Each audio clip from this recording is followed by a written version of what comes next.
page? I did. All right. So the next poem that I'm doing for you guys tonight is called The Guilt-Ridden Seduction of a Thrush, because all of my titles make sense to me.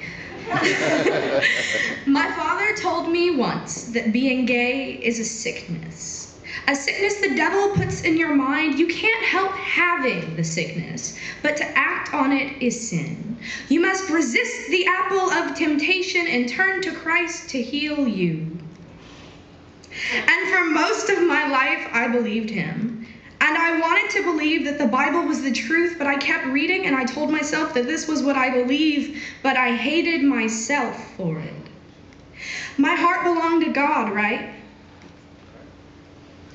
But it didn't call to him the way it called to a frail little bird with an open rib cage and broken wings, and I denied the sounds of bird song in my heart until a fox peered at me over the pages of a book.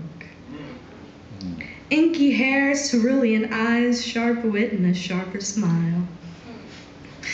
I didn't want to fall into sin, but her lips were shaped like sin. I let the points of a cross cut my palm. I struggled so greatly, she kissed me once. I left the pink print of my palm on her face. Sin was so sweet. I told the fox about the bird song. She said loving a straight girl was the fastest way to heartbreak. She kissed me twice. I cried because God wasn't listening. I didn't want to feel this way. She kissed me thrice, and the world exploded in rainbows. It rained kittens with big red bows. Dear God, her hair smelled like pineapple. Do you know how much I love pineapple? You should. You supposedly created me. God, why did you make my hands to fit so well in her curves if you never intended for me to put them there?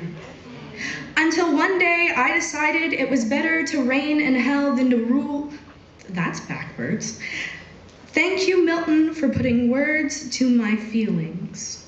Hell was hot. Hell was a fox with two sets of lips, the second one sweeter than the first. I was the thrush ensnared in those jaws, but outside of them I played it cool.